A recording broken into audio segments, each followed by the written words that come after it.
Hello बच्चों, let's read the question. Which of the following has largest bond angle? Option A H2O, option B F2O, option C Cl2O and option D H2S.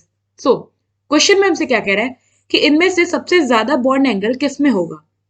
तो bond angle निकालने के लिए हम start करते हैं सबसे पहले अपने जो मॉलिक्यूल्स है इनका हाइब्रिडाइजेशन से। तो हाइब्रिडाइजेशन और बॉन्ड एंगल का रिलेशन होता है, अगर हमारा sp हाइब्रिडाइज कंपाउंड है तो उसका बॉन्ड एंगल ज्यादा होगा then sp2 hybridise then sp3 hybridise molecule से, क्योंकि जो sp वाला है उसका एंगल होता है 180 डिग्री, sp2 का एंगल होता है 120 डिग्री एंड sp3 का एंगल होता है 109 degree and 28 minutes. But a condition is कि लोन पेयर का कोई अगर लोन पेयर है, पहला तो लोन पेयर नहीं होना चाहिए, दूसरा अगर लोन पेयर है भी तो उसका रिपल्शन क्या होता है, लोन पेयर बॉन्ड पेयर को रिपल करता है जिससे कि बॉन्ड एंगल डिक्रीज हो जाता है। बट कुछ ऐसे कंपाउंड्स भी होते हैं जिसमें आपका लोन पेयर जो होता है ना वो ऐसे ऐसे पोजीशन में कंप्रोमाइज होता है कि उसका रिपल्शन जो होता है वो बॉन्ड एंगल को अफेक्ट नहीं कर पाता है ना। ये तो हो गया हाइब्रिडाइजेशन का रिलेशन बॉन्ड एंगल से। सेकंड कंडीशन में क्या होता है कि if hybridisation is same,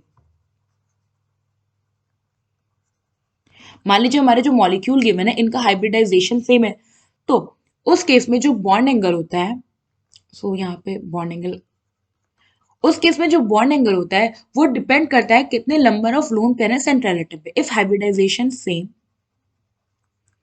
then more number of lone pair on central atom less the bond angle। मतलब कि सेंट्रल एटम पे जितना ज्यादा लोन पेयर होगा बॉन्ड एंगल उतना कम हो जाएगा। नाउ थर्ड हमारे पास क्या है, इफ हाइब्रिडाइजेशन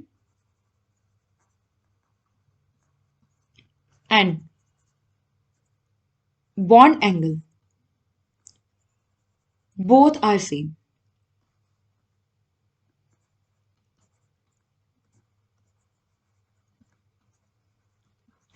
उस केस में बॉन्ड एंगल जो होता है वो डिपेंड करता है कि सेंट्रल एटम का इलेक्ट्रोनेगेटिविटी क्या है।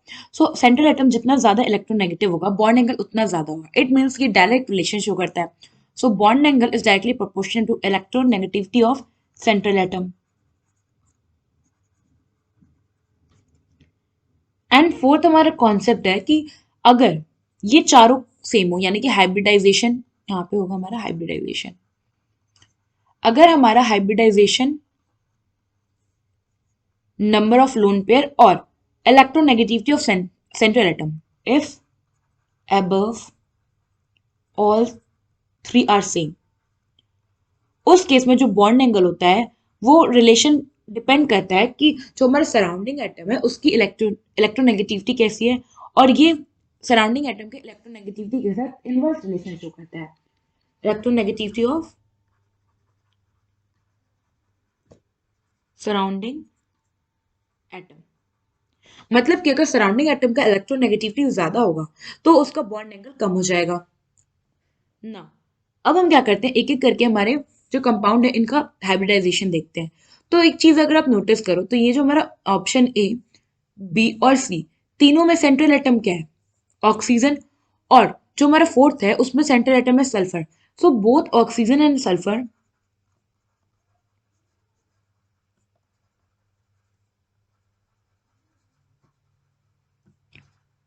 Belongs to same group, same group से बिलोंग करते हैं। इसका मतलब क्या है कि इन पे जो वैलेंस इलेक्ट्रॉन होगा वो सेम होगा। तो दोनों पे वैलेंस इलेक्ट्रॉन जो होता है, वैलेंस इलेक्ट्रॉन ऑन बोथ कितना होता है, 6 ना। दोनों पे वैलेंस इलेक्ट्रॉन 6 है। फर्स्ट में देखें H2O, ऑक्सीजन पे वैलेंस इलेक्ट्रॉन 6 है, इसने क्या किया, दो हाइड्रोजन के साथ बॉन्ड बनाया। तो इसका अब हाइब्रिडाइजेशन पता करना है। हाइब्रिडाइजेशन कैसे पता होता है, अगर हम स्टेरिक नंबर निकाल लें, और स्टेरिक नंबर कैसे निकलता है, number of sigma bond pair plus lone pair electron, इससे हमें स्टेरिक नंबर पता चल जाएगा।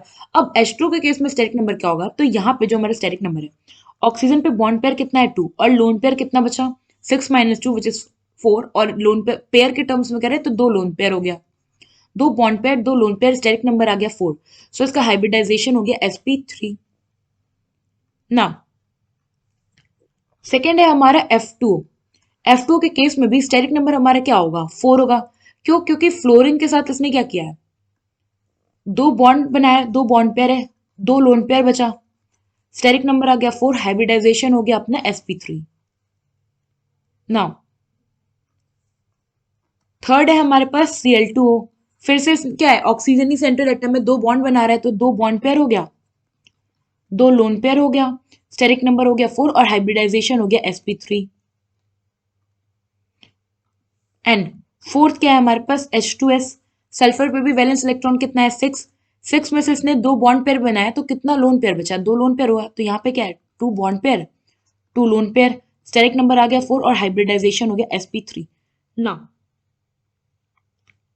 हाइब्रिडाइजेशन सबका सेम है, तो हम फिर बॉन्ड एंगल को पता करने के लिए किस पे जाएंगे, अपने सेकंड पॉइंट पे, जो कि कहता है कि लोन पेयर सेंट्रल एटम पे जितना ज्यादा होगा बॉन्ड एंगल उतना ज्यादा होगा।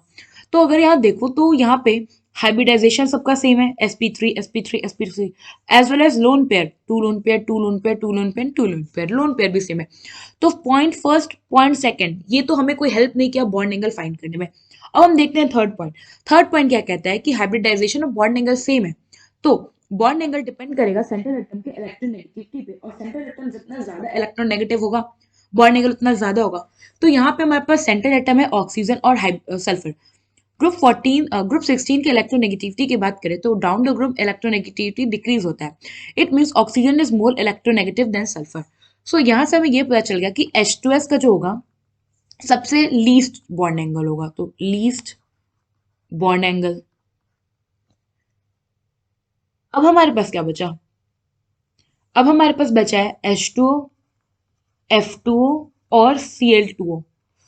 तो हम जाएंगे अपने अब फोर्थ पॉइंट पे, 3 पॉइंट हमने यूटिलाइज कर लिया, अब हम गए फोर्थ पॉइंट पे। तो फोर्थ पॉइंट क्या कहता है कि सराउंडिंग एटम का इलेक्ट्रोनेगेटिविटी जितना कम होगा बॉन्ड एंगल उतना ही ज्यादा होगा, क्योंकि इनवर्स रिलेशन है। तो यहाँ पे अगर आप देखो इलेक्ट्रोनेगेटिविटी की बात करें इन सब में, तो फ्लोरीन सबसे ज्यादा इलेक्ट्रोनेगेटिव है, देन क्लोरीन, फिर हो गया अपना हाइड्रोजन जो कि एक बेसिकली एक इलेक्ट्रोपॉजिटिव एटम है। तो कायदेरन तो ऑन इस बेसिस पे हमारा F2O जो होना चाहिए सबसे ज्यादा बॉन्ड एंगल का होना चाहिए, बट इन एक्चुअल में Cl2 हमारा जो होता है बॉन्ड एंगल उसका ज्यादा होता है। ऐसा इसलिए क्योंकि इन केस ऑफ Cl2O ये है हमारा ऑक्सीजन, इस पे है 2 बॉन्ड पेयर, इसने क्लोरीन के साथ बॉन्ड बनाया। अब होता क्या है कि जो हमारा क्लोरीन होता है इस पे होता है वैकेंट डी ऑर्बिटल। तो ये क्या करता है, ऑक्सीजन के जो लोन पेयर होते हैं उसको अपने पे ले लेता है, एक लोन पेयर को इसने अपने पे ले लिया। अब जब ये अपने पे लेगा तो ये जो फिनोमिनन है, इस फिनोमिनन को हम कहते हैं बैक बॉन्डिंग।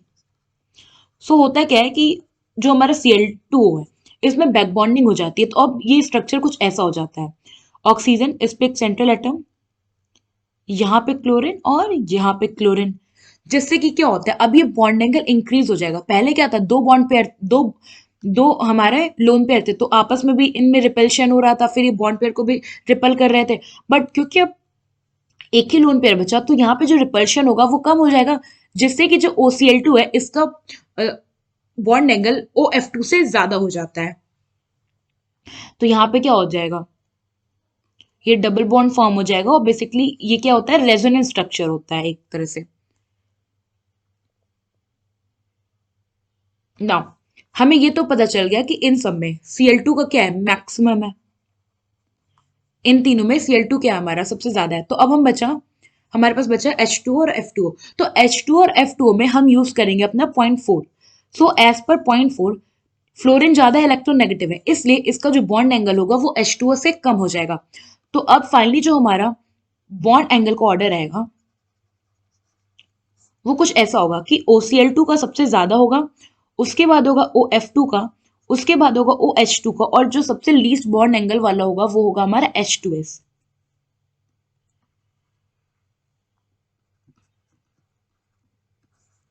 सो ये है हमारा करेक्ट बॉन्ड एंगल का सीक्वेंस।